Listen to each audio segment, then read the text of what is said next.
special meeting of the Board of Finance for Thursday, May 12th. It is 5 p.m. and we are all gathered. So I'm here in Town Hall this evening, and we have all the members of the Board of Finance except Paul Hendrickson, who is missing because of a work commitment tonight. So are you guys getting feedback? I cannot quite seem to mute this, mute my sound here. Yes, I'm going to mute myself. I apologize to all the viewers that's having to put up with this 21st Century Incompetence Live. If you'll just bear with us for 1 minute. I've got my mic muted and I can't quite mute my sound all the way, and I don't know why. It shows that you're muted on the app. Unmuted. Yeah, the app is muted, but my iPhone is still making noise, and I just want to make sure you guys can't hear it as feedback or an irritation. Can you hear me clearly?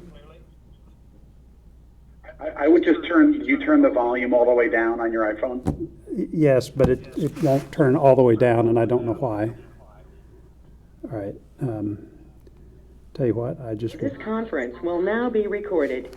All right, I'm just going to kill the video, and I will not be on video for the tape version, which is fine. Okay, let's go ahead and get started. Apologies to everyone watching this live. So, purpose of the meeting today is to focus on the Board of Selectmen budget, and what we have done, just as a reminder to everyone, is at our last meeting, which was on April 23rd, what we'd had at that special meeting was a discussion about potential cuts to the Board of Education and Board of Selectmen budgets. And in the presentation that I sent around that I believe is posted on the town website, what we did was we laid out two scenarios for trying to get to what we would call a flat budget. So the first flat budget is this notion of a flat mill rate, which would mean that we take the mill rate that we had last year and we'd have the same mill rate for this year. The second scenario that we had was a flat tax levy. So in other words, we would raise the same amount of tax dollars that we raised last year. And the reason that there's a difference between the two is that even with a flat mill rate, you'll end up raising a little bit more in taxes than you would last year, and that's because the grand list is bigger and there are a few other adjustments. But if you say, no, I'm actually going to tax the same dollars that we raised last year, that entails a larger cut. So what we did was we developed those two scenarios, and we apportioned, we had a few adjustments with the Board of Finance. We drew some funds from the Board of Finance contingency reserve to help. We also elected to bond some capital projects that were included in the operating budget, and we made a few other adjustments, but we came out with two targets for consideration. So there's two cuts that we'd have to come up with to get to a flat mill rate budget or a flat tax levy budget. For the flat mill rate budget, after the Board of Finance adjustments, we'd need to have a reduction of about $1.3 million. And for a flat tax levy budget, we'd need to get a cut of about $2.2 million. So what we did was we apportioned those two reduction amounts, and we've divided them between the Board of Education and the Board of Selectmen. For the Board of Education, it's about $970,000, and for the Board of Selectmen, $352,000. That's for the flat mill rate scenario. And then for the flat tax levy budget, we would have about $1.6 million for the Board of Ed and about $600,000 for the Board of Selectmen. So we sent these two targets to each board, and we asked them to get back to us with what they thought they could do to try to meet either the targets in those two scenarios. As I said publicly and in my letter to the Darien Times yesterday, our intention here is not to do any long-term damage to the town, right? We all still live here. We moved here for the assets and the services and the schools that this town has. And so the purpose of this exercise was not to ask these boards to make cuts that would damage those services or those assets, but rather to see what they could defer or change or alter in such a way that left those core services materially untouched, but provided some tax relief to our residents, but also our businesses in town that are under a lot of pressure given this crisis. I'd like to commend both boards. They have responded to us, I think, in a thoughtful way, and have provided a lot of good thinking in terms of what those boards could do to try to meet the objectives that we laid out. So I appreciate those elected officials and the town and administrative staff at the school for the work that they did in helping us get to this point. So where we are today is to talk about the Board of Selectmen budget, and we're going to divide this conversation into two parts. The first part is we want to hear from the individual Board of Finance members who took a close look at the different parts of the Board of Selectmen budget. And then we want to go to the memo that the Board of Selectmen delivered to us, which was a response to the ask that we had that they come up with some potential reductions for us to consider. So we're going to start, as I said, with that first piece, which is just looking at the individual budgets. We'll consider the Board of Selectmen memo at the end.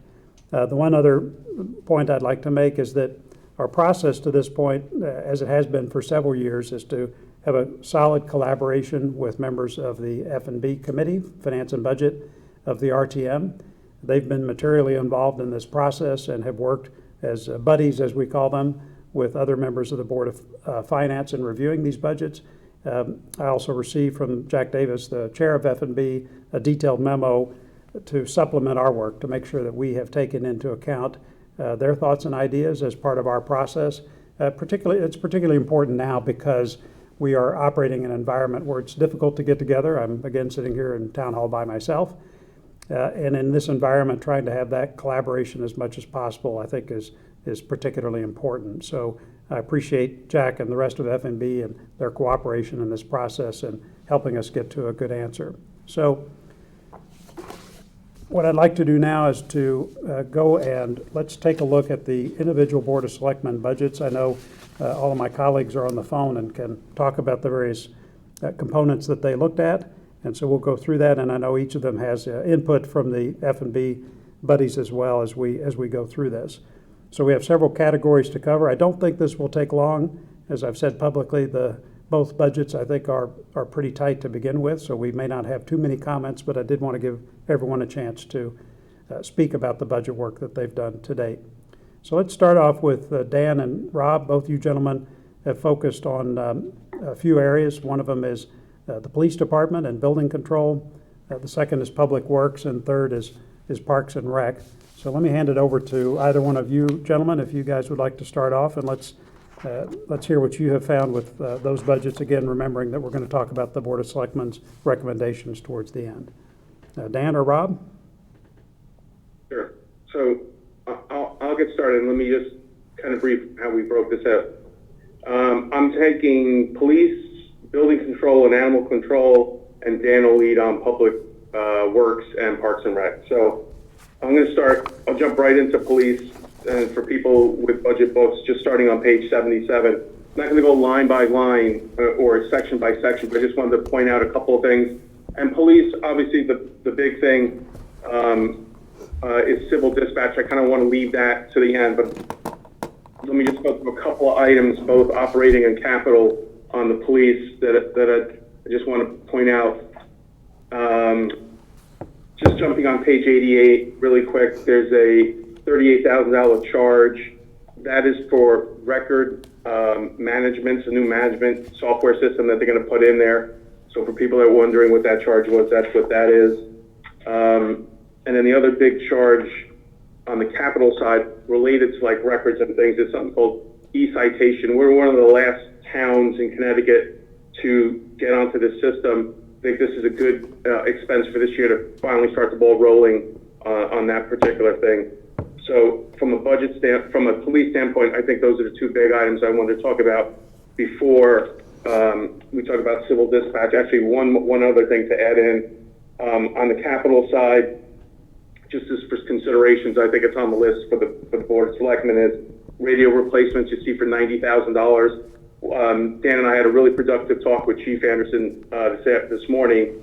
That's $45,000. That can be half of that deployment of those radios can be delayed a year. Chief is comfortable with that. So if there's $45,000 we're looking for, that's a possible area for us to grab. If there's no other questions on police, I want to dive into civil dispatch. I think this had a lot of talk in town and probably within the board also. Just a little history for people. this is, as Chief said, this is about a 10-year project for getting a fully implemented civil dispatch. What started as 0 went to 1, then we added 2 more dispatchers to 3 changed into 6 last year. To complete kind of the full alignment of this, is they're asking for 3 more to get to 9, at a cost of roughly about $301,000. We had a really interesting and productive talk with Chief today, but let me just throw some either statistics and also some little color behind some of this. So we're handling about 15,000 calls a day using civil dispatch. Just as a comparison, New Canaan was actually 20,000 earlier in the year, but they dropped to 13,000. The largest of anybody here is Trumbull. They're about 20,000. So we're in actually a pretty decent spot where that is. One of the things that we talked about with them is the redeployment of police. Could police assets be deployed somewhere else? So one of the goals, one of the plans here was to try to get a full-time narcotics and drug investigation position put in. So I think that is good. We can lean in that direction. One of the other things is to actually fully staff the traffic and the traffic division. The last 4 years we've had 1. The idea was to add 1 to that to get to 2. That would be the ultimate one of the plans for this. There was questions that we raised. There's 2 vacancies. There were 2 vacancies, excuse me, within the police force. 1 was filled. 1, they had a candidate that went pretty far down the application route with us, and ultimately we did not hire that person. So there's 1 person to be held there. I don't have anything else to add there. I want to have board reaction, and I'll let Dan kind of chime in. Sorry, Dan. Let me go to you first, and then anybody from the board if you want to throw anything else in. So, deferring any commentary as to whether or not this is an item that we can discuss with respect to deferring, I would say that I'm convinced that adding this civilian dispatch capability, these last 3 seats, will enhance the capabilities of the police department. I think there are a lot of soft benefits, as well as probably identified overtime savings. Well, not identified overtime savings, but we would almost certainly achieve savings in the overtime account. I think there is a conversation to be had when we evaluate the Board of Selectmen proposed changes as to whether the benefits that accrue with this change are materially impacted by a 1-year deferral. I'll leave it at that. Okay, gentlemen, thank you for that. Any questions from other board members? Okay, but so as it stands now, that's your analysis of the police budget, but no changes that you'd propose, leaving aside the civilian dispatch question, correct? Correct. Okay, all right, thank you. Dan, what about? Yeah, go ahead. Oh, sorry, can I just ask one question? Please. Just because I'm not totally clear, if we added these 3 civilian dispatchers, we would be filling the empty seat, or we would be deploying a narcotics officer? Or are they the same? We're deploying the narcotics officer, and the other, we would still try to fill the other position, Taylor, and that position, we would then eventually put somebody back down to traffic to have 2 people full-time for traffic, which hasn't happened in 4 years in Darien. And just throw one more thing out there, just looking at my notes, sorry, one more last time. The 6 people that we actually have in civil dispatch, they actually are down to 5 at this point.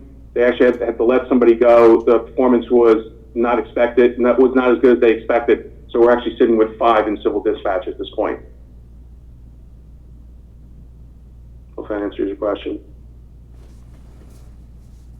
And just really quick, I have two small other little pieces that I propose no changes to. Animal control is barely anything, so there's nothing there. Building control, I think the thought we have is to shave about $100,000 off the building revenues on that, which given the environment out there is probably the correct approach at this point. So fully endorse that reduction of revenues on the building control side. Okay. And it's building permit, right, Rob? Excuse me, building permits, yeah. Okay. Okay, great, thank I have you. nothing to add to line items, John. Okay. Moving on to Public Works.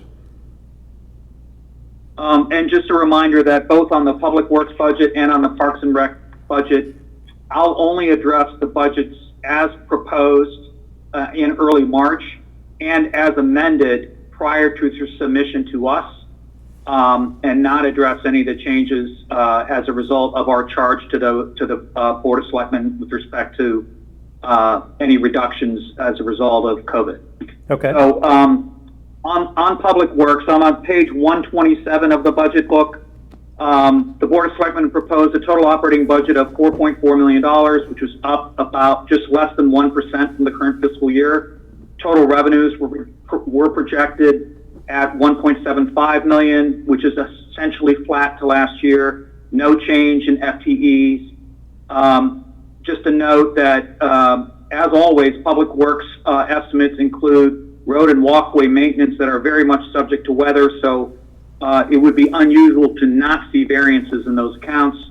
A significant item in this budget is the fee we pay to Stanford to process solid waste.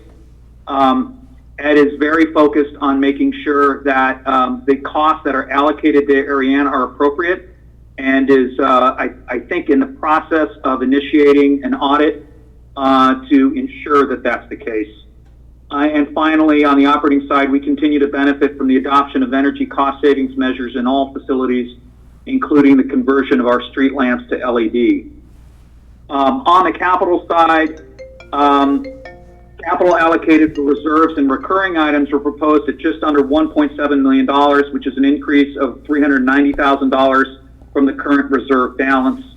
Key items in this category include $230,000 in equipment replacement reserve, which is up $45,000, $500,000 in residential sidewalk rehabilitation reserve, which is up $300,000, and $950,000 street paving reserves, up about $47,000. Spending on non-recurring items is proposed at $345,000, which is an increase of $225,000 from this year. 4 items, $25,000 to convert the lights at Mather Center to LED. 4 significant major items. $25,000 to convert the lights at Mather Center to LED, $75,000 for new sidewalks, $170,000 to upgrade HVAC at Town Hall, and $75,000 to upgrade the Town Hall gymnasium. And as everyone I think that's watching knows, there is a discussion regarding bonding certain of these items and/or programs, which we'll address later. I would say on the Public Works budget that Rob and I did meet with our RTM colleagues, and I believe we're collectively supportive of the budget as proposed. Rob? Correct. I agree. I got nothing further to add on that, Dan. Nice job. Okay. Okay. Any questions there from other board members before I turn to Parks and Rec? Parks and Rec 173, page 173 in the budget book. Total operating budget of $1.9 million, up $5,000, basically flat to this fiscal year, with revenues projected at $1.1 million, up just $2,000 over this year. Those revenue projections have been revised, and we'll get into that later. No change to FTE count. Capital allocated for reserves and recurring items proposed at $65,000, up from $50,000 in this year. $60,000 of that is toward the equipment reserve, and $5,000 toward the tree replacement reserve. Capital spending on non-recurring items proposed at $141,000, up from $38,000. I've got 6 items, $36,000 to repaint the Weed Beach tennis courts. This was initially proposed at $66,000, but was revised by the town to $36,000. $15,000 to upgrade playground equipment. $15,000 to repair and restore the existing basketball court at Cherry Lawn. This was initially an $8,000 traffic. The funding from this was initially $8,000 in a traffic study, and repurposing that, or basically taking $10,000 that was set aside to demolish and reseed that court, taking those 2 items, and if you we eliminate the traffic study and repurpose the $10,000, we more than fund a repair and restoration of the existing basketball court, which does represent a safety concern in town. Two more items, $11,000 to replace a valve at Town Hall Fields and $11,000 to replace a stand-on blower. There was meaningful conversation on these items with the RTM. That conversation occurred after the town was charged with making proposed changes.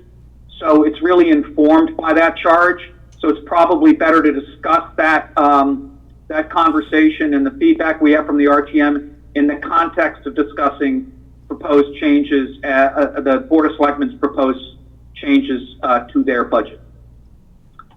Rob, anything more on Parks and Rec? Nothing to add. Perfect, Dan. Thank you. Okay. That's it from here. Any questions for Dan or Rob on those three budget areas?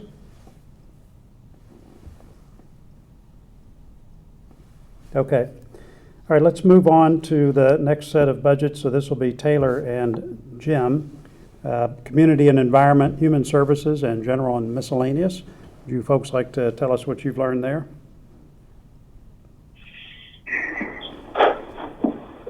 Can you go ahead? I guess I can kick it off on planning and zoning. The planning and zoning department, has, the budget of around $809,000. The vast majority of that is salaries and so forth. There are no FTE increases year over year. And I think when you look down through that budget, the only other small uptick there is $6,000 of additional expenses related to software and maintenance. Planning and zoning, they did have a $9,000 expense item in here to buy one of those large-scale plotters, but we were informed about 4 or 5 weeks ago that the town was able to fix it for a relatively nominal fee. So they've actually taken that out, and I think that's one of the things on the capital side that lines up with planning and zoning that you'll see come out. I think when you look at what the planning and zoning department is dealing with, there are 3 mega projects going on in town. You've seen the construction sort of occurring, if you drive by. I think, when you look at the associated revenues, I think either Rob or Dan hit on these before, there's about just under $2 million of revenues associated with those. About 40% of that's related to the 3 large projects, and the remaining $1.2 million are more of our run rate revenues here. So we can talk a little bit more about those revenues when we get into the Board of Selectmen's proposed changes, but not much new to report, and we didn't necessarily see any things to note in the planning and zoning budget.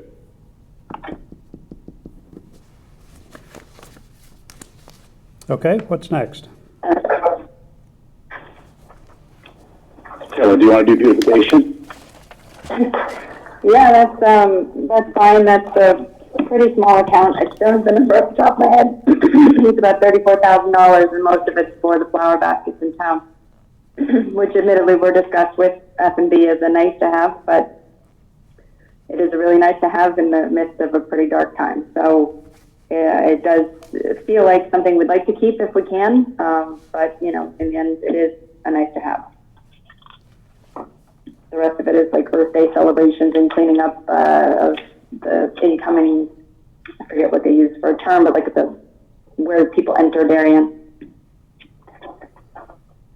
Yeah, my general sense of expenditures like that is that they're cuts instead of deferrals. So in other words, a deferral is something that we're thinking of investing in or a change we want to make, and instead of doing it this year, we're going to defer it until next year, as opposed to a cut, which is something that we do every year and come to expect, but we're just not going to do it next year. And so I think this feels like a cut, so I would hold it to a little bit higher standard, and I'm kind of with you. I'd leave this kind of expenditure alone.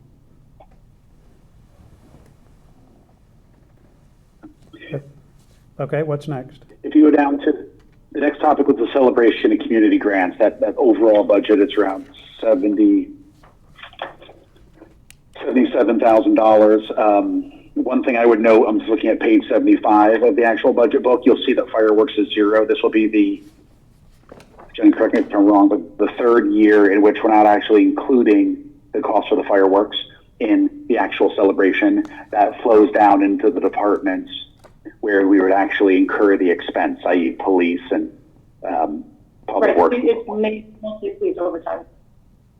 Got it. If you look at one thing to note right here, you'll see that the Bicentennial line item is down $15,000. I would just note that's down $15,000 versus the the budget last year, which had $5,000. The extra 10 you see was deposited in that account when the RTM undertook its process, kind of looking at some of these fail accounts that were up, and that $10,000 deposit that went into there was a one-time deposit. So not really a lot to sort of report there. What I would point out is about $71,000 worth of grants. There's $8,000 for the holiday lights. There's $10,000 that goes to the Historical Society, which, as you know, we cover some of their costs related to document retention and so forth. And then the biggest piece in this budget is the $53,000 that goes to the depot in the form of a grant. Got it. And that is up about $1,500 versus last year. So I don't, not a lot to report. Got it. In this one. All right. Human Services? John, I'd be remiss if we didn't just hit on the harbor master. I think Tom Bell does a pretty good job there, and that's a relatively skinny budget, up a small amount, but I think he does do a great job there. Oh, terrific. Small typo on my printout. I missed that. Yes, they do a nice job, don't they? Thank you.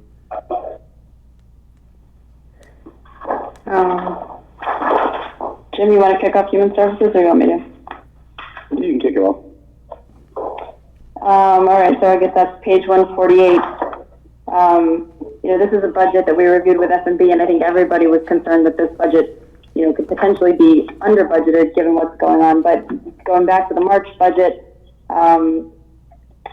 there wasn't a whole lot here that we needed. Let me see where to put my notes.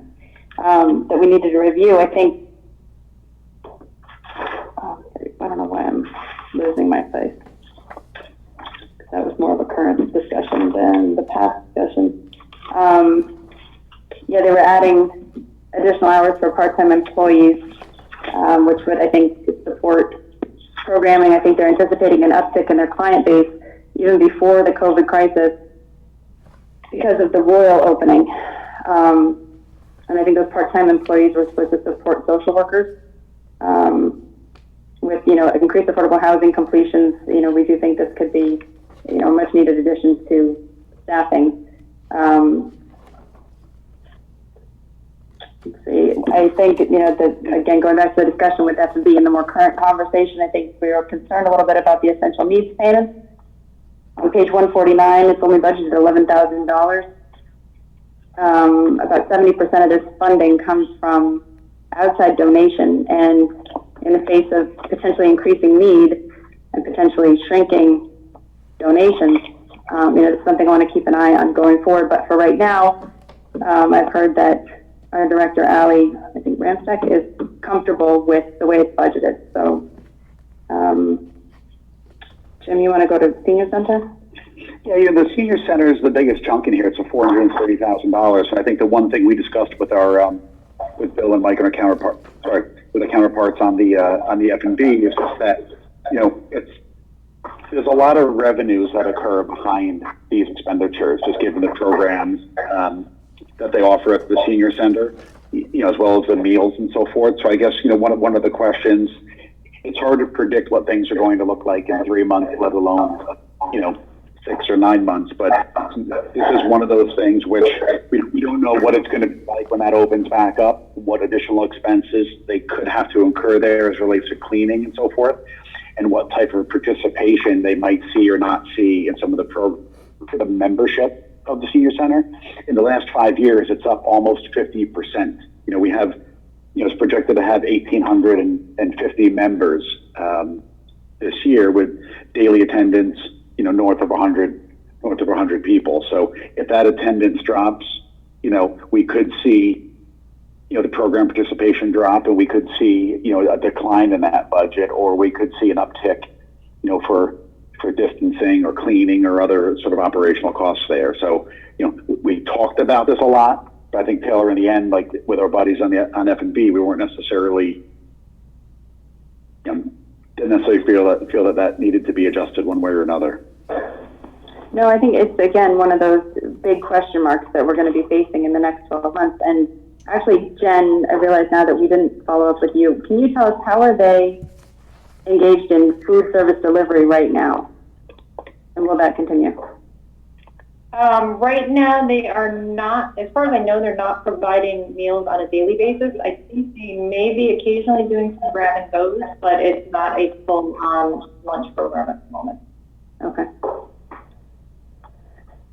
Yeah, so this is kind of, I feel like it's sort of a wait and see about, how it reopens and what it looks like and who shows up. And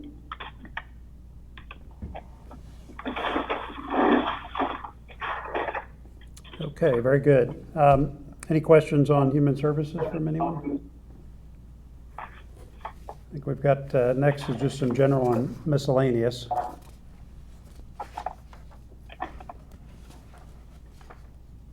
These are around employee benefits, risk management, and contingency.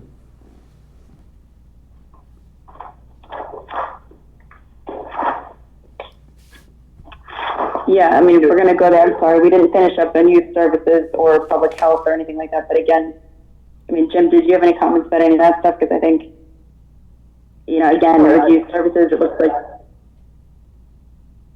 we're depending on, these programs running, and, it's still a big TBD. But I don't think it's really going to skew the budget one way or another because the revenues pretty much offset the costs, right? Correct. Okay, sounds I'm good. fine moving on because there wasn't anything else on my list. Okay. And then finally, just anything on general and miscellaneous, the benefits, risk contingency? John, we looked at a few things in there as it relates to insurance, and a couple of our buddies on the RTM had a few questions that we posed to Jen there. I think,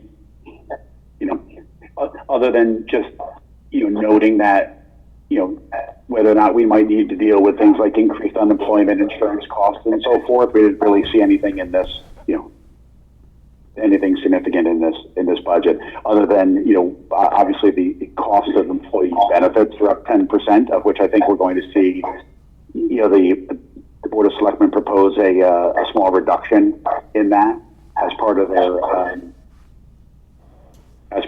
them looking at the cost of their insurance. Okay.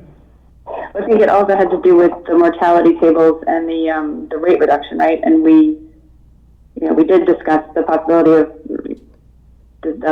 changing that or altering that or phasing it in or delaying that change. But I think in the end, everybody, F&B, Jim and I think we had support from a lot of people to keep it as is right now. Okay, sounds good to me. Any other questions on those budget areas for our colleagues? Okay, let's move on to the library. I'll start off with that. So, as you all know, I've been involved with the library budget for at least 10 years now, and I just have to continue to commend them on the quality of their budgeting and their operation. They certainly, I think, set an example for everyone in terms of the thoroughness with which they approach their process, but also just the transparency in discussing the many issues that they face, the types of problems they're having, the expenditures that they're planning, and the rationale behind all of those. I think every department and the Board of Education does a good job, but these guys really do go the extra mile, I think, in terms of all those dimensions, and I just want to say, as I've said in the past, how much we appreciate that. I don't think I need to go into their budget in any great detail, other than to say that there's one area that's come up that was part of our discussions with the library director, Alan Gray.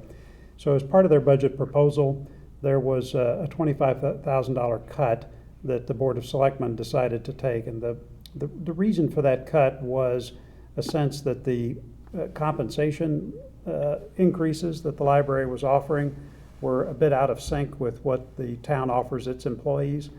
The rationale offered by the library was that in order for them to remain competitive for the staff that they hire and maintain the excellent library that they have, that they really do require those percentage increases in order to continue to not just attract that staff, but to retain them. And so they felt that that was a significant part of their strategy, and they asked us to actually restore that $25,000. Not to speak for Taylor, but I think where we've come out on this is that we would not restore that $25,000. I understand the importance of paying their staff, but at the same time, trying to align the percentage increases that we see in all our staff across the town budgets, I think is going to be important this year. That plus the fact that we're in an environment now and likely for the foreseeable future where the number of opportunities that staff likely have in other libraries, simply given the difficulty of hiring, let alone the availability of positions, will likely remain more limited this year than what we've seen in prior years. But the other thing that I would say is that, and this is a general message that I'd offer to all town departments, one of the things that we're dealing with this year is a much higher degree of uncertainty in terms of how we think that the rest of the year is going to play out and into the first part of calendar year 2021, so the whole fiscal year that we're planning for. We just don't know. We don't know how this pandemic is going to play out. We don't know what the continued impact on employment, on businesses, on taxes, on any of that is going to really materialize fully at this point. And so what I would encourage all town departments, and particularly the library, because they've had to deal with this $25,000 cut, if during the course of the year evidence surfaces that you're at a significant disadvantage versus other libraries because of this particular cut, we would encourage you to go to the Board of Selectmen and request an appropriation. There is a perfectly functional channel that provides for that. So you can go to the Board of Selectmen. If the Board of Selectmen approve that comes to this board, and then a final appropriation with the RTM. I can assure you that all three of those entities will be very responsive in terms of taking under advisement and consideration any request for additional spending, particularly if it is regarding some of the issues that I know the library has laid out in this particular proposal, which is around strategic imperatives for attracting and retaining top quality staff. I would encourage everyone at the library, including the Friends, to take the budget that has been decided on by the Board of Selectmen and make every effort to make that work. But if you find that over the course of the year that it's simply not working and you've got real and tangible evidence of that, then we definitely want to hear from you and would do everything we can to make sure that we preserve this important town asset. So that would be my point of view on that. Taylor, did you have anything to add? No, I fully agree with everything you said. This budget was up substantially year over year for several reasons. One was the wage initiative, both full-time and part-time, but also a one-time payout for vacation accrual and the retirement increase that was mandated as a part of this acceptance of lower investment rates and mortality table. So I'm hoping in this environment we want to try and rein in as much as we can, and it's this budget, even with the reduction of $25,000, is still up 4.62%. So I'm hoping that they can find a way to make this work, and I hope that next year, not receiving, potentially if that's how they choose to do it, not receiving a full 3% increase on full-time wages is not going to deter anyone from wanting to work at the Darien Library. That's terrific. Any other questions from any other board members on the library budget? And can I just mention, I have a question, which is the changes that were proposed by Tammy Sloat in her memo to us. How does, like the cleaning costs, that kind of thing? How do we feel about that, or are we making an adjustment? Yeah, that's a great question. As a general matter across all the budgets, what I would rather do is try to address those costs once they become a lot more apparent and clear. Right at this point, to say we want to increase budgets as a general matter to pay for extra cleaning that we're forecasting once things start to open up, I think there's clearly going to be some of that. But one of the things I'd rather do is that instead of going sort of piecemeal into each one of these budgets and adding a provision for that, what I'd like to see actually is the Board of Selectmen, sometime once the opening up of the town becomes a little bit more, comes into a little bit more into focus, is for them to take a holistic view on all this, right? So instead of, say, for example, the library making decisions about what cleaning it's going to do, I think it's actually going to be important for all that to be done in a holistic way and consistently across the town, right? Because the schools are going to have a challenge with that. Lots of other, even town hall is going to have challenges with that. And so what I'd like to do is have the Board of Selectmen and Board of Education, once this becomes clear, take a look at it and look at it in a holistic way. And then if it looks like there is going to need to be an appropriation to pay for some of that and that the money is not available elsewhere, then let's have a discussion about complete proposals to get that done when the time is appropriate. That could happen this summer, it could be in the fall, we just don't know. And so rather than guessing now and trying to put something in the budget today, I'd rather leave the budgets where they are and let's come back with an appropriation request once those needs are a bit more clear. Reactions? Hey, John, it's Jim. I would just add to that, I think, as we think about like potential extra costs, which she mentioned in her memo, as for having to potentially bring in an outside service during the day or something, we should really think about, sort of a town-wide approach to this. If we need to sort of contract with some type of third-party service, if that's the way things go, well, we should think about how do we leverage what we might need at the senior center versus the town versus library to ensure that we get the best rate, in terms of bulk buying here. Yeah, I agree completely. I think a piecemeal approach to that is going to be a lot more expensive. And as I said, once these needs come into view, let's have a holistic discussion. And if we get to have an appropriation, that's great. At least we're doing it all at once with a strategy to keep those costs as reasonable as possible. I'd like to also just mention I'm on board with what you're suggesting, John. I just wanted to offer again some sympathetic remarks and praise for the staff at the library, and to note that they do deal on a competitive basis, and they're dealing with a specialized population where people look for jobs over a fairly broad geographic range, and so they do have a competitive issue. I think the world has changed since they first put in their proposal, and given what everyone else is doing here, I'm definitely on board. But I think earlier I would have dissented from that cut. I think it's John, I agree with. Go ahead. I agree with what you said about the staff at the library, but I also want to circle back and agree wholeheartedly with your suggested approach. We know there are going to be items that are not going to be foreseen. We can try to guess what those are and fund them now, but a better approach is to react to them as they actually occur, because there is going to be things that we can anticipate, and there's going to be things that we can't. Yep. And I think every town department and the Board of Education needs to know that as well, which is, again, as these needs come into focus, everybody's going to be very responsive to that. We don't want to sell ourselves short on hygiene requirements as things open up. We don't want to leave anyone exposed needlessly, and we certainly don't want to violate state or federal protocols about how to do this. We just don't know what any of this stuff is. I mean, even at this point here, May 7th, we still don't have clarity as to when things are really going to start to open up in Connecticut. We just don't know. And if that opens up soon, then we need to have this discussion sooner, but it may be quite a while. So let's have an open mind on that. Let's not plan for the spending right now, but be ready to spend when we need to in the future. And can I just add that across the board, we should also be careful to try and save as much as we can this year where we've got things shut down and things are coming in less expensive. Save our surpluses for those expenses going forward. Good thought. I agree. Okay.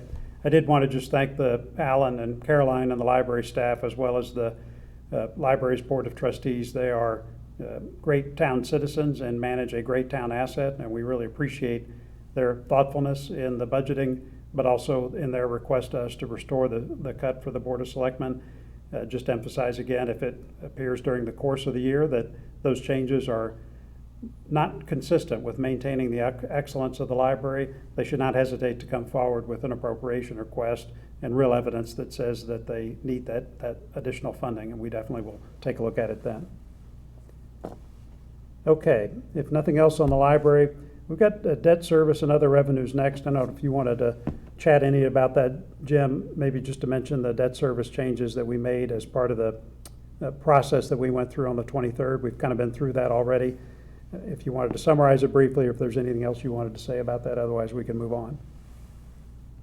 Yeah, I guess I would just point out for those listening, you know, we listed it in our presentation, but about 4 weeks ago, we raised about $25 million in new debt for the upcoming construction of the Oxford School. And that was done at about 1.4% in terms of the average rate that we paid. When you look at our overall debt service today at $9.2 million, you can see that that's been coming down year after year after year, and we've kind of purposely structured that so that we can continue to layer on more debt to pay for the, you know, up to $66 million of, you know, of bonding for the new school. The refinancing that we did, the $15 million for the refinancing that we did, was able to lower our fiscal 2021 debt service by about $300,000, and you see that sort of listed as one of the things that we were able to kind of contribute in terms of, you know, holding the mill rate constant, if that's the path that we choose, and eliminating the need for, you know, reducing the need for cuts. When you look at our debt service, it's about, you know, I'm excluding sewer because that's generally a self-paying account. It's about 60% for school projects and 40% for town projects. Our outstanding debt balances are a little bit higher for the school projects, just given the new school that's coming on board. But otherwise, I think our debt service is very manageable as a percentage of our total, you know, our total budget here. Great. Okay, if no other questions on debt service or other revenues, Frank, why don't you talk about just general government? Yes, this will be fairly fast. The overall increase here is literally trivial. I want to note that Kate, you know, kindly took Paul and me quite completely through the budget. It was right before the kind of shutdown, and it was kind of a time where I think we were downloading the GoToMeeting software. Just a couple of notes that even in something as stable as the town hall, you kind of think going through the pages that as good as the estimates are, there's likely to be some variability just brought on by this. In, like, for example, in the IT area, perhaps tax collection costs could go up. The voting registrar, that could be, you know, challenging for them. One of the places of significant increase in the general government was the regulatory council, that going from 250 to 290. That's actually something that I'm guessing might even come down. Is the idea there was to contemplate additional costs arising out of the end of the moratorium, but people may be less reluctant to kind of do speculative projects at this point. So it'll be interesting to see. I think, you know, Martha Banks joined us as the F&B representative. She noted to me just that we're going to be challenged in reading Jack's memo, which turned out to be right. And she personally would prefer a more capital deferral to bonding on the smaller projects. And she's obviously generally in agreement with Jack's memo. And she's fine on the general government. So Okay. that's it there. All right, fine. I'll touch briefly on the fire departments. Paul is not here for our meeting tonight because of some work obligations, but I had a chance to talk with him today, and I know he had reached out to the F&B members who had been focusing on this. For the operating budget, a very small increase, and so I'm talking about the 3 fire departments plus the fire marshal, fire commission, And if you look at the overall increase, it's just over 0.5%. So these are very, very small numbers. So certainly consistent with what we saw last year. In terms of capital, there's a couple larger projects that we'll end up bonding, and we'll talk more about that in a minute. But one of them is the conversion to natural gas for the Norotan Fire Department. That's $165,000. They have a number of other smaller capital projects, and a lot of this stuff is things we've seen in the past that really is around replacing things that are on a replacement schedule. So self-contained breathing apparatus replacement, which is actually mandated by regulation in terms of when you have to do that, but also things like radios, which we've had discussions about in the past. All of those things are replaced either because of a regulatory schedule or because of changes in technology that you have to replace the equipment in order for them to remain compatible with what the departments need. So for that type of small capital, it's not tiny dollars, but they're not gigantic. Again, we've looked at these for years. I'm reluctant to cut or delay those amounts simply because they're consistent with either regulatory or safety requirements. So I didn't have any changes to any of the fire department or sort of emergency protective services, leaving police aside. Those are pretty tight budgets, both on the operating and the capital side, and I'm inclined to leave them as is. Any questions on any of those budgets? Okay, we have just a couple of quick topics to go through before we get to the Board of Selectmen's memo in response to our request. Frank, I don't know if you had any comments on any of the grants or the revenue side of the operating budget from some of your discussions, or if there's something you'd like to add about any of that. No, I don't think so. No, small. Okay. All right, and then the only other thing to mention is fund balance. I've stated this in meetings in the past.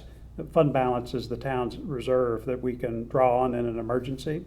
I believe fund balance is sitting at about $23 million right now. Is that right, Jennifer? Yeah, that's correct. Okay. So one of the things that we did in the last 2 or 3 years is to adopt a fund balance policy or to renew the one that we had. And what that does, among other things, is set a level for fund balance. And we have defined that as a percentage of budgeted revenue or expenditures for the town. And that floor that we've set is 12% of that number. And so we set it that way because in our research around what the regulators require and regulatory agencies, ratings agencies require in terms of the credit rating or bond rating that they give to the town, Moody's likes to see the fund balance as a particular percentage as one of the measures of financial health of the town when they decide on their ratings review. And so that number really should be around 12%. The good news is that at 12%, we have about $5 million in excess fund balance right now. So what that means is that if there's an emergency or some of the appropriations I talked about earlier that we might need to spend in order to buy protective equipment or somehow protect our schools, town hall, the library, because of state or federal requirements as part of reopening, we have about $5 million in fund balance that we could draw on to meet those expenditures if we need to. So that's we're in a very good spot as a result of that, and have those funds to draw on if we have to pay for retrofitting or, again, personal protective equipment, whatever we might need. And the fund balance is in I think, a very good place to support us in that regard. So I don't propose any changes to either the policy or to fund balance itself. One of the questions that's come up in a couple of circles is whether we could draw down fund balance and maybe reduce the mill rate further as part of this budget cycle. I would echo some of the comments Taylor's had. We really should be saving money at this point. As I said before, we don't know what some of these expenditures are going to be, and so making sure we have as much money in fund balance as possible to pay for some of this if the needs are significant, that's what fund balance is for. So we have that reserve there, and I don't propose either changing our fund balance policy or drawing on fund balance as part of the budget process this year. Any questions or comments on fund balance? I take it, John, that you're maybe putting us to one side any increase in the fund balance that might come out of giving back to to the Board of Finance, if you will, the excess in the Board of Ed budget this year? Yeah, Excess. so we're going to talk about the non-lapsing account, if that's what you're referring to. So just for our viewers, the idea of a non-lapsing account is to take surpluses that are generated in this fiscal year, reserve them in a special account so that the entity that generated the surplus can use them in the next fiscal year. And so my own sense is that I'm still researching that. The question as to whether to create these accounts has actually come up in several other towns in Connecticut. I've heard from some other officials in different towns about how they're handling it. But to be quite honest, I'm not quite ready to say one way or the other in terms of where I am on that. Some of you I know have done some research or heard from others and have a point of view on that we definitely want to hear. I'd actually like to reserve that discussion until the 12th when we go through the Board of Education budget. The other reason to do that is that Paul Hendrickson, who's missing tonight in this meeting, he's also done a lot of research and has talked to more officials than I have about the idea of a non-lapsing account and how to think about it. So I want to make sure we include him in that discussion. So we'll wait until next week to address that. Another question, John, is Jack Davis's memo identified a number of accounts that possibly could be trued up, resulting in a net further contribution to the general fund. Is that, I assume that's something that we would take up after the budget process, or what are your thoughts with respect to that? Great question. So as you know, we have a process every year, usually in the fall, that we go through where we take a look at all of those reserve accounts, or really unspent funds, if you will, for capital projects. And what we did was we established some criteria for looking at them to see if they should be left in place or if they should be closed down and have those funds returned to fund balance. The criteria that we have right now is basically whether they've spent any money in the last 18 months. And if they haven't, then what we do is we take a close look at that. We go to the department head or the person responsible for that fund or those unexpended funds, and we ask them, what are you doing, right? Are you done? Is this finished? Or are you just haven't started yet? And that's been a pretty good process for reviewing those to make sure that we don't have a lot of excess funds just sitting there, not being used, and having people just forget about a capital project. So we close down some of those funds every year when we do that review. And so what they're suggesting here is maybe there's some other candidates for that. Some of these funds that they've highlighted, we actually looked at in our previous review, and the department heads responsible actually said, we're planning to move forward with that project. Now, maybe that's been delayed because of the pandemic, but at last check, several of these funds actually met the criteria for keeping them open. So what I don't want to do right now is make some hasty decisions about whether to close these funds or not, or these unexpended fund accounts or not. Instead, what I'd like to do is open this up in the summer, and instead of doing this in the fall like we normally do, we're going to look at these in the summer, see which ones can reasonably be closed down and have those funds returned. And let's do that with individual discussions, both for the Board of Selectmen and the Board of Education, as well as the department heads that are responsible for those projects. That way we can make sure we haven't made a mistake and close something down. Or maybe there's something out there that is a surplus that they'll tell us, look, that project's over and we should close that out right now. But I'd recommend that we do that in the summer, and any funds that we identify from that, we just put them in fund balance. So we've bolstered our reserves further and have that in fund balance if we need them later. So I would not undertake that project right now. Let's do that in the summer. Reactions? Agreed. Okay. Okay. All right. So unless there are any other questions or points of view or anything else from our F&B buddies you wanted to report just on the budget generally before we get into the Board of Selectmen memo? Okay. So as I said at the start of the meeting, both the Board of Selectmen and Board of Education have responded to our request to take a look at their budgets and see if there are changes or deferrals that could be made that we could get to a flat mill rate or flat tax levy budget. I'd like to again commend both boards for the work that they've done. It's been great, and I know it's been stressful to go through all this, but we really appreciate that. So if it's not posted, we'll make sure it is. So the Board of Selectmen prepared an analysis of a number of steps that they would propose that gets to an aggregate savings of about $848,000, and we're going to march through each one of these. Rather than, as mellifluous as my voice is, I don't want to monopolize this whole conversation. Let me break this up a little bit. Jim, you and I have talked about this quite a bit. Would you like to maybe walk through the known adjustments, and let's get down to capital deferrals, and I want to have a specific discussion though about the fire reserve, and I'll pick that up when we get there. Would you like to march through some of these and describe what they've proposed? Yeah, so I would say, in terms of known adjustments, these are things that the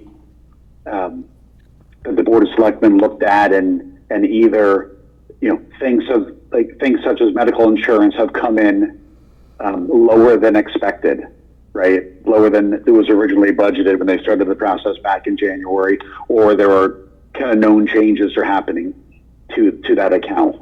Those total a net of $167,000. If you look at it in terms of the big line items, they've reduced the revenue that the fire marshal is expected to receive by $50,000, right? So just as you're adding things up here, that's a reduction of $50,000 in revenue. So therefore, like an increase effectively in the net budget. When they looked at medical insurance, right? Jim, I'm sorry to interrupt, but that's actually an increase in revenue. Sorry. Yeah, it's Thanks, Jen. Yeah, it's actually an increase in revenue, and so that is a tantamount to a cut. So. Correct. So the revenue is increasing from 170 to 220 based on some of the large contracts. The biggest change here is the reduction in their budget for medical insurance. They had budgeted originally at a 0% renewal, and it's now coming in at a 5% reduction. So that lowers their budget by $128,000. And then I think when you look at the potential unemployment expense that they could incur, that's gone up from $12,000 to $31,000. In total, these 5 changes, like the increase in revenue and the decrease in medical expense and so forth, changes it by $167,000. Okay. On the revenue side, they also looked at revenues that are associated with different departments that they oversee. Okay. The town clerk revenue was originally budgeted at $1.6 million. The largest component of that revenue are home transactions. And so when they looked at that, and I think looking at what the potential impact could be, they reduced that revenue by $80,000. So that's tantamount to a increase in taxes, if you will, or increase in cuts that you would need. On the building permit side, same thing. There's $1.9 million that was assumed in the original budget, and they've lowered those revenues by about $100,000. Largely to accommodate what could be the potential delay of some of these large projects that are in town. If you look at that $1.9 million of building permit revenue that we expect to see, about 750 or so of that is related to the big projects.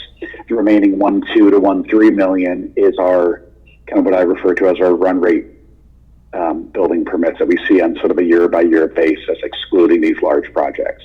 There were some other adjustments they made to dump stickers and beach parking permits and so forth.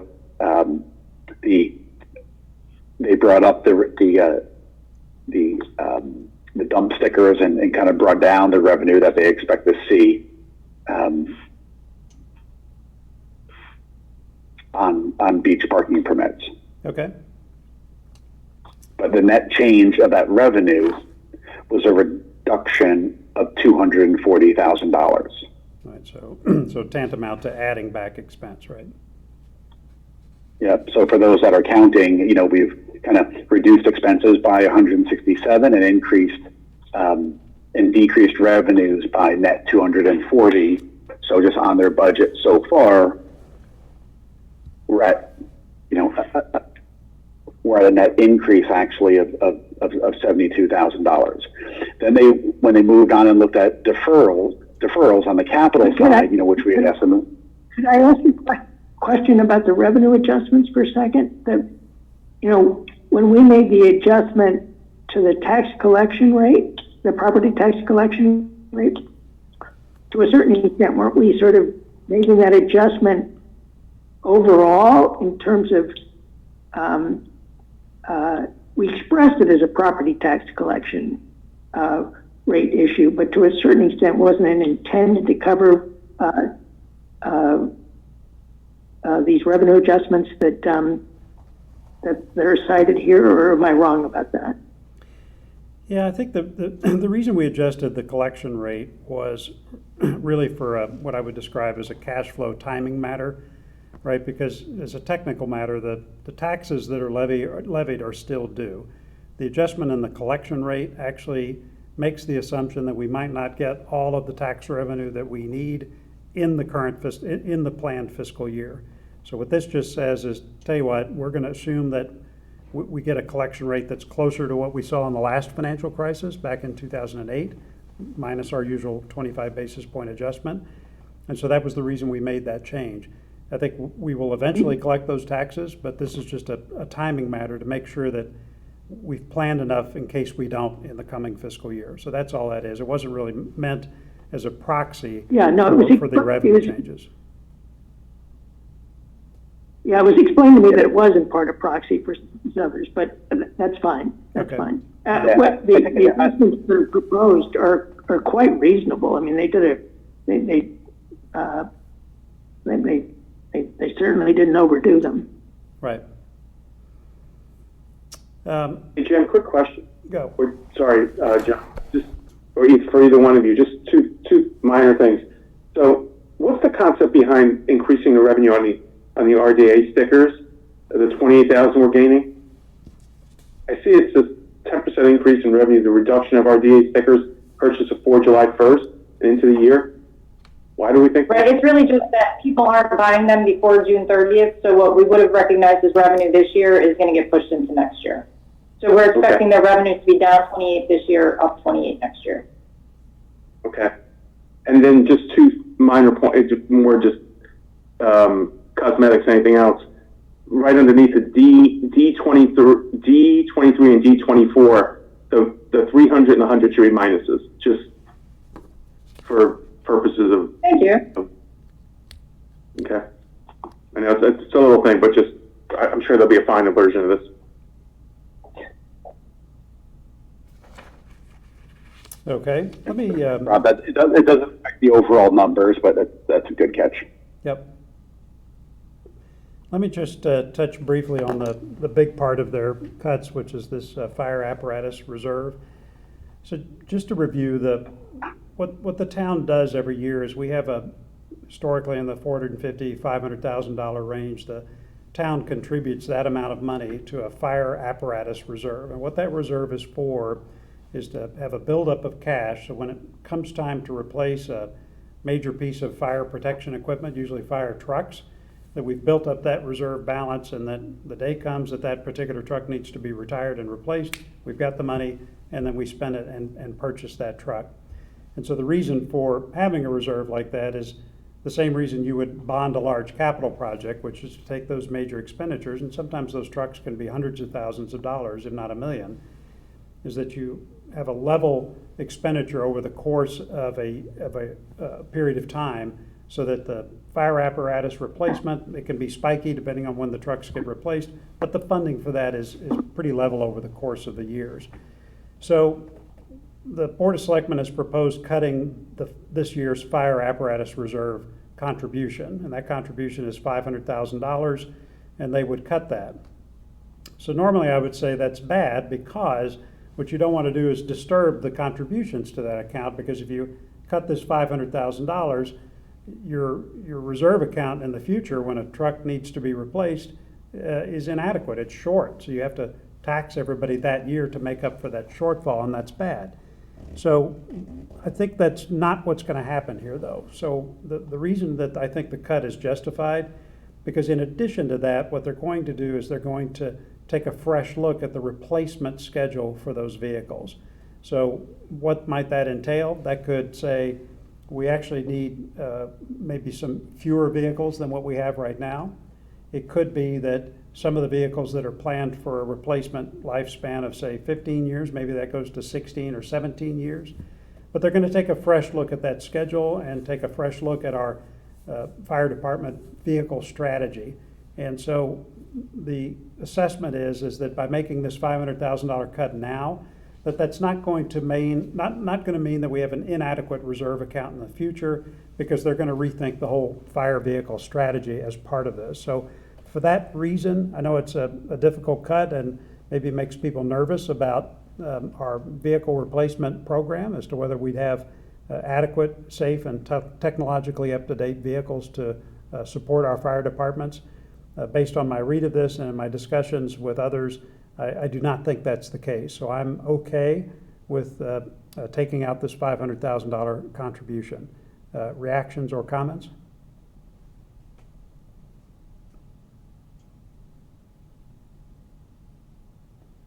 Okay, hearing none. John, it's Dan. I think we're not in a normal environment. In a normal environment, I would propose that deferring this item should follow the review and possible modifications to our strategy around this account.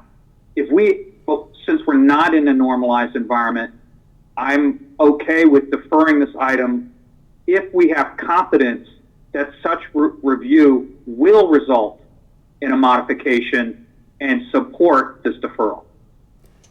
That's a great point, and I would agree with you. In normal times, we might actually flip the order and look at a revised strategy and schedule before we make this change. Because it's an abnormal time, but also because I looked at the vehicle replacement schedule, I see what we've spent, I see the timing, at least as it stands now, for some of that replacement work. My sense is that it's a pretty safe bet that a cut of this size is okay and will be consistent with proper funding for vehicle replacement once they finish their review. So I've thought about that, and I don't have a problem with this in the context of what you're saying. Other questions? Okay, they also had a small delay in some other equipment of about $30,000. They have a couple of additional recommended bonding that they put down here at the bottom. So this would be with regard to sidewalk construction and the north side of the gym. Both of those are for $75,000. So that would be essentially another $150,000 cut. Just so everyone knows, when we think about bonding capital projects, they kind of need to meet two criteria. One is they need to be kind of big enough, right? And these amounts are maybe a little bit on the small side, but when we aggregate them with other things that we're going to be bonding, I'd be okay with that.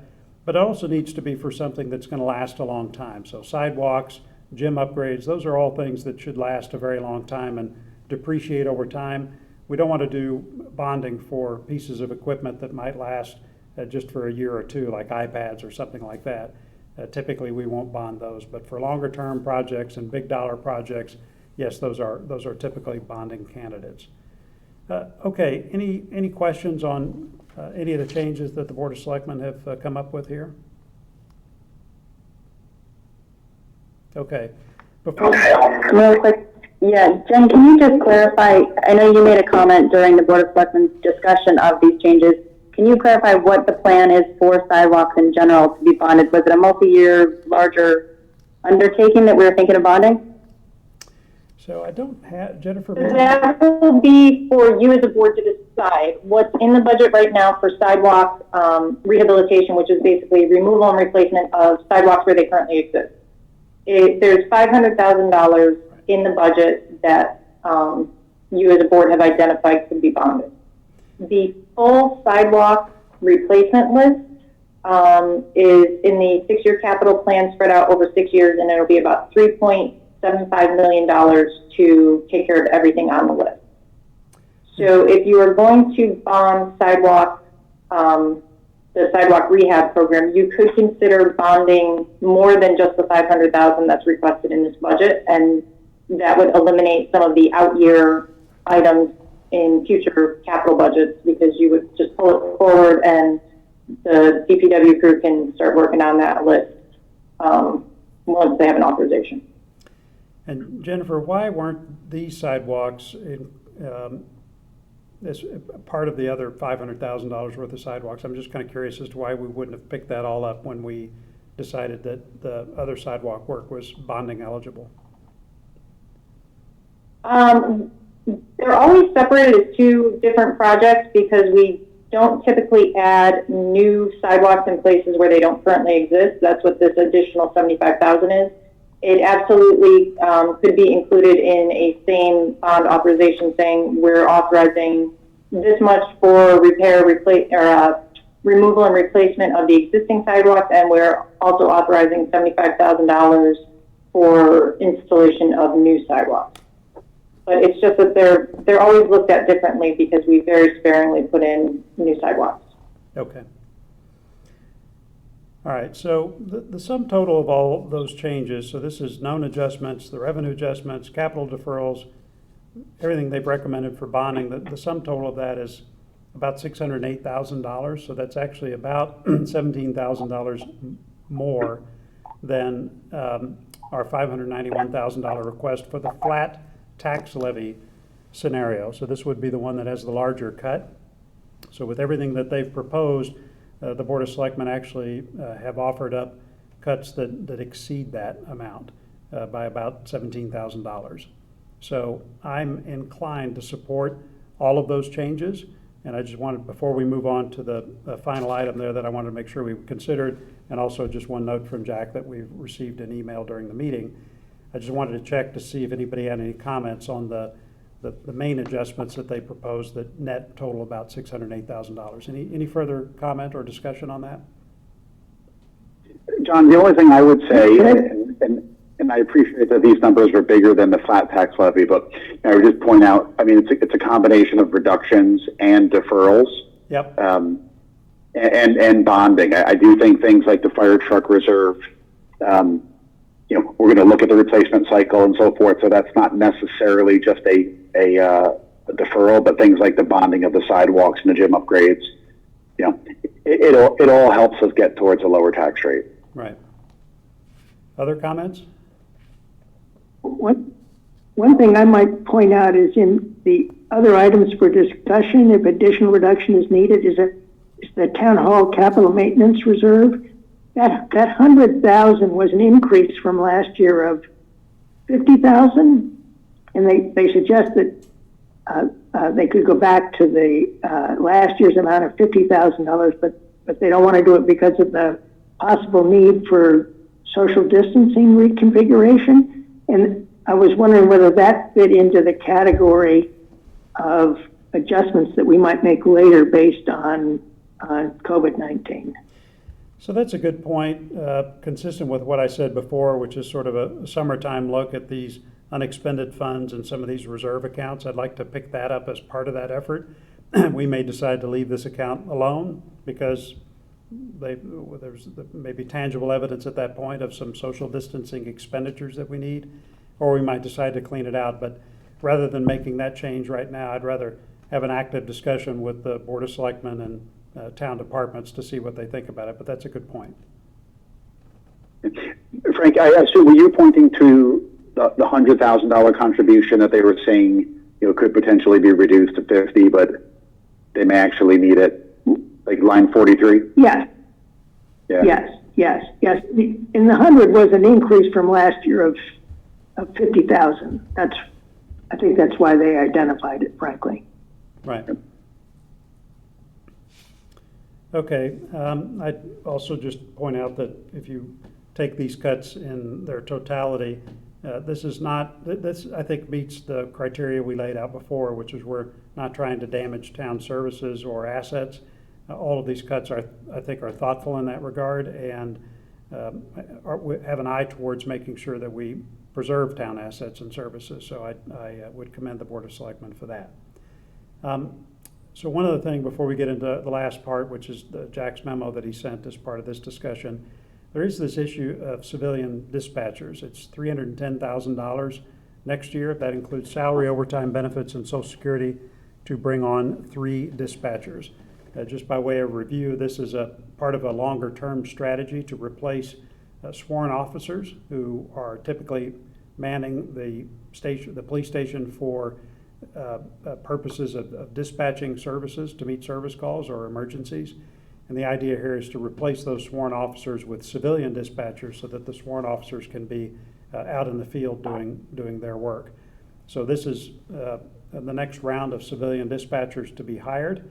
But that's the background that I would provide. So I know, Dan, you and Rob looked at this and talked to Jamie as well as the chief. Would you guys like to opine on this and let us know what you recommend? Or Rob, you want to kick it off, and then I've got stuff to say on it, but go ahead. Yeah, I'll start on this. So I think I said to Chief today, I think in the 10 or 11 years I think I've been serving, I think this may be the hardest call I've ever seen in terms of flipping a coin, because I could see both sides of this. But, you know, one of the things we came out after talking to the Chief today was just really kind of 2 or 3 important things. Town safety, if we delay this, so this would be deferred in my mind for a year, town safety will not be impaired. So I think that's probably the most crucial thing in my mind.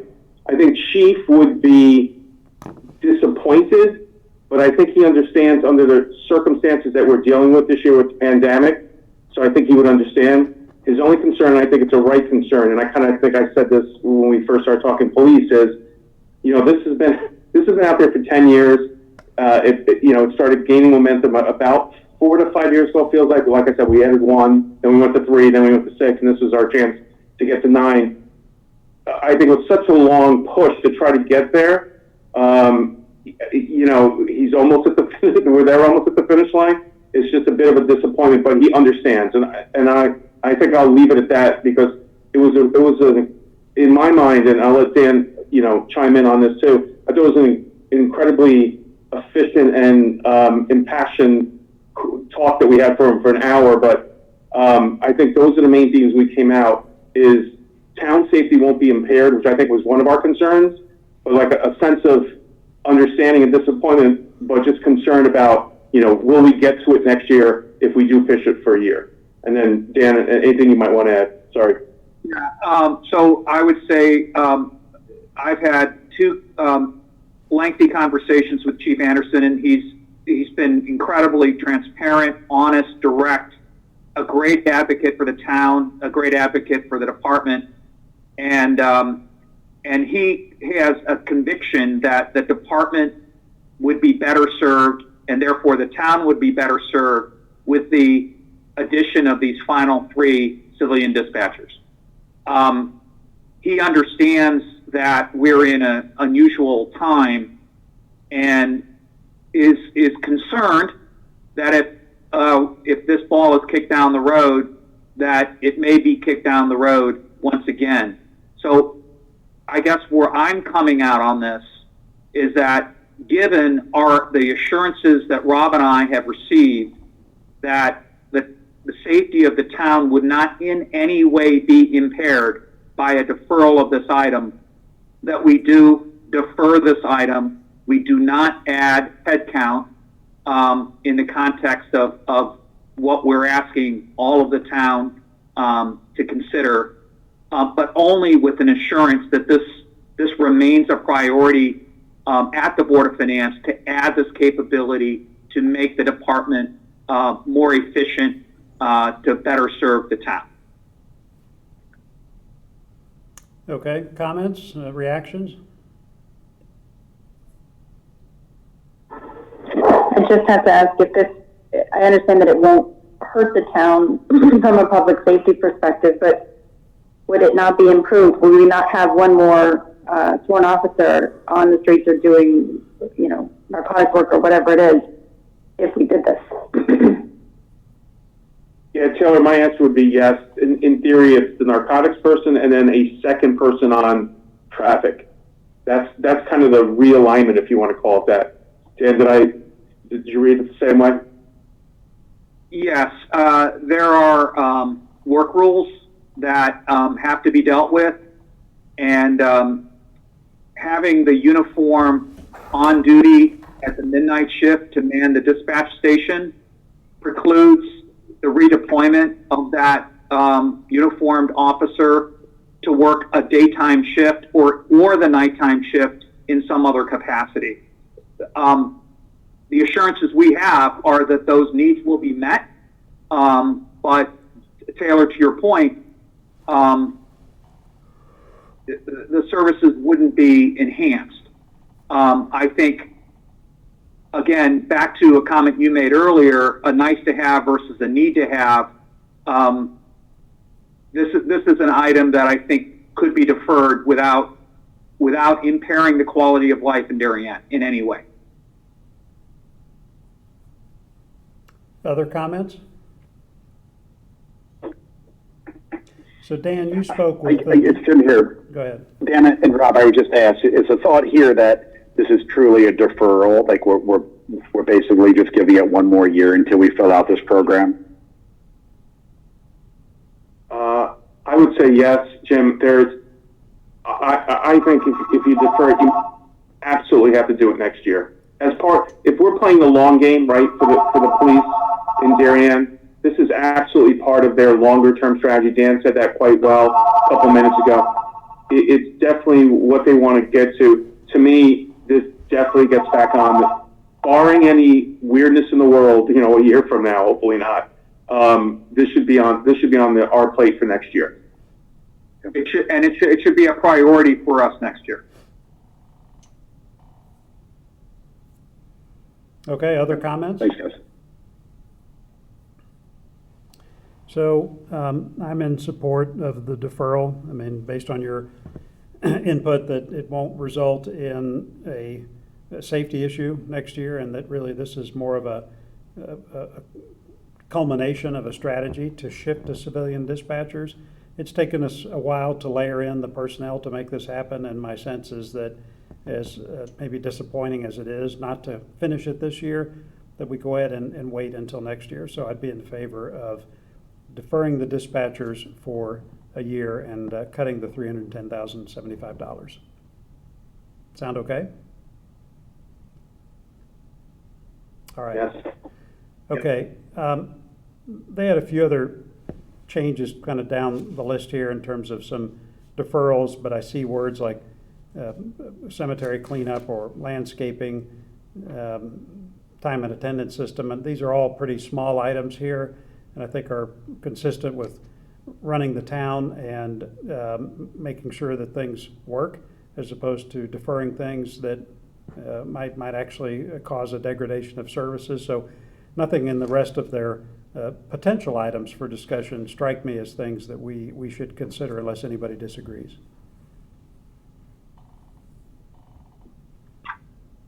Okay, so I sent around while we were live here a note from Jack Davis from F&B, and what I asked him to do was to just lay out any potential incremental changes they might request us to consider that we have not already considered as part of our reviews today up to this point. So if did everybody receive my email? Do you guys have that in front of you? Yes, no? Pulling it up. Okay. So I have it here on my iPad. He's got a few things here that we might just chat about briefly, and then I think we can wrap things up. So the first one is just bonding the police department HVAC project. And he's got here paid from reserve for capital non-recurring expenditures, contingencies, and apply to other BOS capital requests. I'm not sure what that means. Jennifer, can you remind us where we are on that particular HVAC project? And $233,000, is that the right amount? And did we not include that in some of the other bonding, or what's the status of that? We did not bond that one. That was the one you had originally approved as a special appropriation to fix the problems with the police department. But then because of COVID and RTM not being able to meet, we brought it back to you in March to appropriate it from your Board of Finance reserve within the capital non-recurring fund. So this is wiring a rooftop unit and the building system maintenance, building management system, I think it's called. Right, So I would have I think a little more information would be needed from Ed regarding the expected life of the rooftop unit. What exactly is the building management system? If it's more of a software, we don't want to bond that part of it.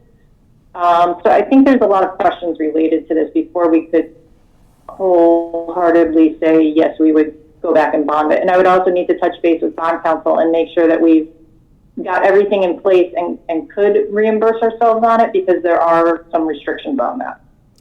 Yeah, so I'm in my rapidly advancing senility, I'm remembering all this now. So we had to draw this from the reserve in order for them to get started to do this in an expeditious manner, given the timing of RTM approval, and that's why we pulled it out of the reserve. So this is not a cut in any case, right? Because it's being paid for out of existing reserves. It's not in the operating budget, correct? Correct. Okay, so I think the F&B recommendation is that were that to be bonded, that would free up the $233,000 to either be an additional contribution. You've already identified $400,000, and this could put it up to $633,000, I think is their thinking. okay, so why don't we, I would recommend we leave this alone for now, and we need more information, as Jennifer says, as to whether it's a bonding candidate. And in any case, if we decide to bond it and put the funds back into these reserves, it's part of the reserve analysis and discussion I'd like to have in the summer. Does that sound okay? Any comments or reactions? Sounds good. Yeah. Okay. Yeah, I would just say, Jen, if Jen could just look in to make sure we can retroactively bond it if they've already started spending dollars before we had a bond resolution. Yep. Okay. Jack's got a few other things here. So for Board of Selectmen operating, $20,000. Senior Center will not open to prior to January 1st. Currently, the food is not being supplied to members. 50% reduction in food supplies in the budget. So $20,000 there. Jennifer, any reactions to that? I think it was covered in Taylor's review of human services when she said that the expenditures and revenues pretty much offset each other in a lot of these programs. And the food service program is one where the revenues do offset the expense. So, all right. So we chose not to tinker with it in Board of Selectmen budget because it's kind of a wash when you get down to the final budget number. Okay, we'll leave that alone. Revenue, $80,000. Late payment interest accrual on taxes. State statute requires interest to be assessed on late taxes. Adjusting the collection rate resulted in a reduction of taxes equal to $730,000. Statute requires interest to be assessed at 1.5% per month or 18% per annum. Non-deferral calculation is $87,600. If deferred, then the amount, if deferred, then amount is $76,650. This amount should be recorded. So what he's talking about there is if we in fact don't collect the taxes that we're expecting not to collect, that we should assume revenue of $80,000 for delinquent taxes. So again, I am not necessarily forecasting that we're going to have a collection rate as low as we have. It really is much more of a contingency, if you will, to make sure that we are collecting all the taxes that we need to tax or need to collect in order to meet our expenditures and not come up short. So I don't know that I don't know that we really need to assume penalty revenue associated with that, because the assumption there is that we simply don't collect the taxes next year, any of them. And I might be disinclined to do that, but maybe I'm wrong. Reactions? John, it's Jim here. I would also be disinclined to do this. I mean, we're making this assumption, as you point out. I mean, ultimately we should collect the taxes, but if it's 6, 9, 12 months go by before we actually collect it, I don't think we should be assuming that we're going to be getting paid interest on that. Certainly not for setting, determining expenditures and setting this budget. Yeah, that plus the fact that there could be another deferral or special exemption over the course of the year that reduces the penalties on such delinquencies. We've already seen it once with the governor's program, so I don't want to bank on revenue like that. A further point there just on investment income. So he is adding $75,000, I think, to our $125,000. Jim, do you want to talk about the reduction in investment income and kind of where we are on that? and maybe comment on whether we should increase that projected revenue? Yeah, I mean, I think, Taylor and I looked at what we think the timing is of tax dollars coming in. We made some assumptions around what we think the drawdown ultimately of the funds that we just raised for the Oxford School will be, and so forth. And based on some feedback from Joan and kind of making some assumptions about the interest rate, that's how we came up with the current income estimate. I'm not sure that trying to frame the investment income around what it was in 2014 is necessarily the right approach. I like the approach that we looked at with the help of Joan, which is kind of building it from the bottom up. What are our balances month after month after month for all 12 months? What do we think the investment rate could be? 0, 15, 25, 50. And I think ultimately that's where we came up with $125,000 investment income number, which is $600,000 less than what was budgeted back in January when these budgets were put together. So I'm not necessarily in favor of increasing this investment income by $75,000. Yeah, and I talked to Joan about our $125,000 budget, so reducing the $600,000 you mentioned, and she was okay with that. It's in the zip code of where she thinks it'll be, so I think we leave the 125 where it is. Other reactions or comments?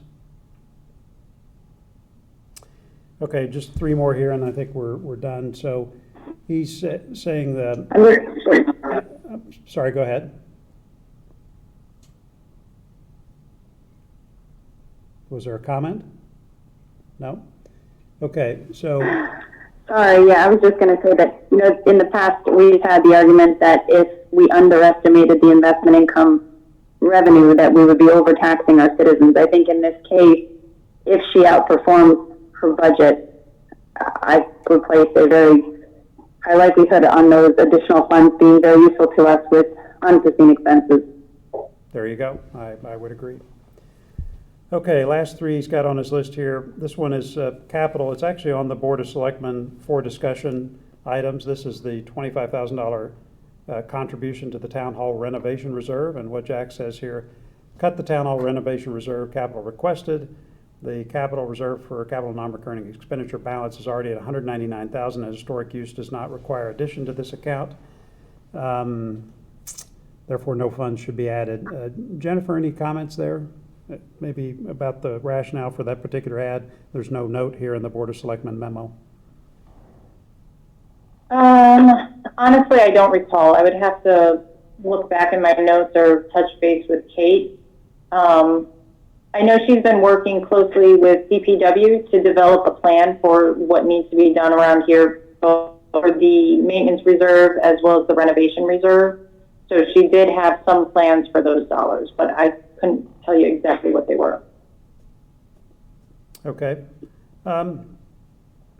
If you could dig into that just a bit, this is not unreasonable. It was, again, even suggested by the Board of Selectmen in their note.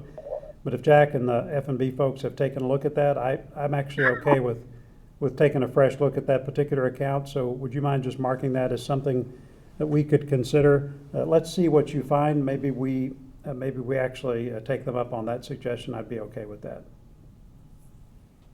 Okay. All right, last 2. This one is for the Town Hall Capital Maintenance Reserve. We've already really talked about this one. He suggests taking out the $100,000. I think we just talked about it and said we probably ought to leave that budget alone just for the some of the anticipated work that they might do. Unless anybody had anything to say about that, I'd probably not take that cut. And then finally, this is $48,186. Cut the requested replenishment of police and fire department small capital accounts. F&B supports the concept of these small capital accounts. The existing balance in those 4 accounts totals $82,000 as of April 16th. As such, the existing balance exists to handle the requested amounts without affecting the purchase of small capital requests. Currently, the average balance of the small capital accounts represents 181% of the last 2-year usage. That's also not an unreasonable request given the statistics he cites. Jennifer, do you have any comments on that? that might be something we need to research further. I do. I actually looked into this earlier today, and I looked at the police department and the 3 fire departments. What is remaining unspent from fiscal 19 and previous years? I didn't want to look at touching anything that they were appropriated this year because they may just have delays in their purchases because of what's going on. So the police department has an unspent balance of $13,637, which exceeds their request this year. So I think we could eliminate their request this year. Darien Fire, their unspent balance from fiscal 19 and back is about half of their request, $8,875. I think we could reduce their request by that amount. Norotan has a balance of $14,000, which is more than their current request of $11,300. And Norotan Heights has an unspent balance of $11,800, which is more than their request of $8,570. So if we were to reduce or eliminate their request based on that, it's a reduction of $40,561. I would be okay with that. Would any reason you could see, Jennifer, we shouldn't do that? No, I think it's reasonable. Those reserves, the balances do roll from year to year, and I think this actually may be a pretty good approach to how we dig into those that reserve review in the future of what's unspent from a certain number of years back and consider that done and sweep it. Okay. All right, that was all of Jack's note. Jennifer, I know you're going to take a look then at the Town Hall renovation reserve, that $25,000 amount, but it looks like every other change we've kind of come to an agreement on. Have you been keeping a running total of where things stand? I have. I'm just adding the small capital now. There is one that I wanted to go back to, the planning and zoning plotter at $9,000. P&Z had indicated that they didn't think that was necessary before we got into the whole budget discussion with the Board of Finance after Board of Selectmen had turned it over. They did offer that up to the Board of Selectmen. The Board of Selectmen did not entertain that cut. So I think Jim, I had pretty much promised Jim that we would see it on there, but it's not on there right now. It's certainly up to you guys if you want to put it on there. But with what you have identified, including the Board of Selectmen, it is an additional reduction of $983,000. Okay, all in. And Jen, that is that net of the 240 in revenue or no? No, that's including that.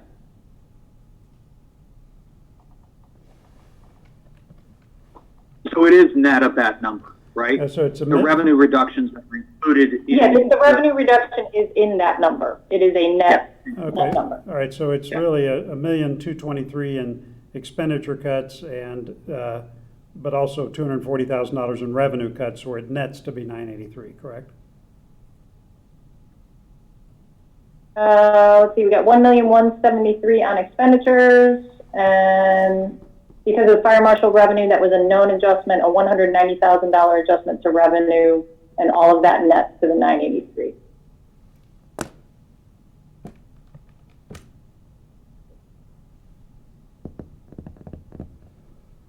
Okay. My numbers don't quite jive with that, but you're the one running a spreadsheet, so I'll take your word for that.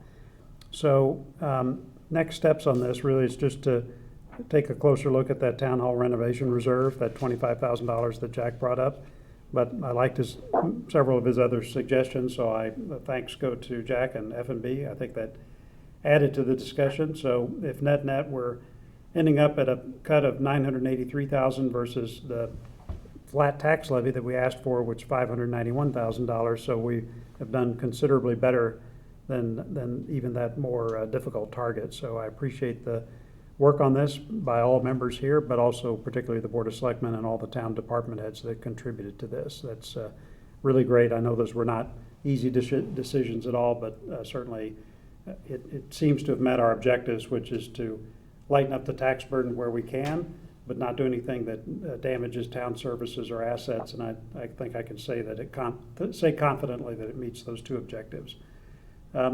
Any other questions or issues before we try to wrap things up? Okay. So again, I appreciate everybody's hard work on all this.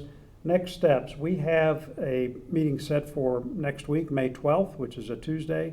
The purpose of that meeting is to do this same exercise, but for the Board of Education.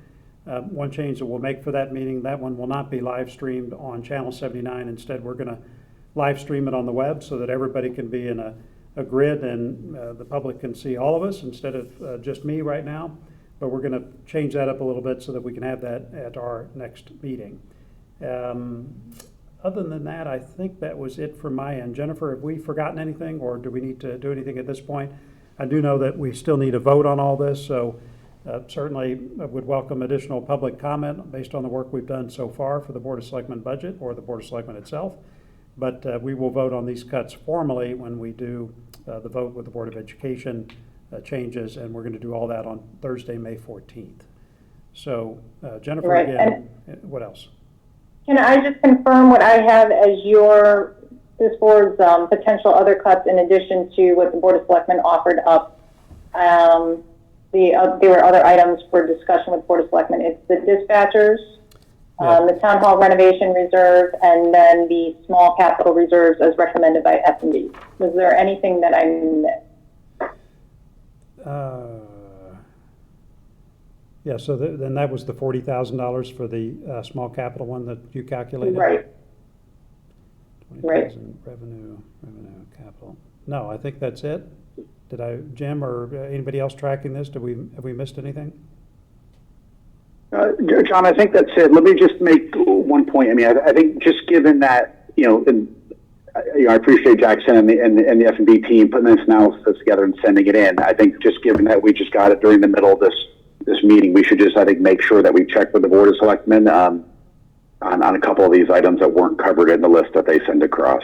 Yeah, good point, Jennifer. If you could bring that up to Kate and others, just to make sure we haven't cut something that they would be against, that would be great, actually. Will do. Okay, I believe we are finished this evening. Unless there's anything else, we will see everyone again on Tuesday, March 12th to talk about the Board of Education budget. Can I get a motion to adjourn? So moved. Okay, Rob, second. Second. Jim, thank you.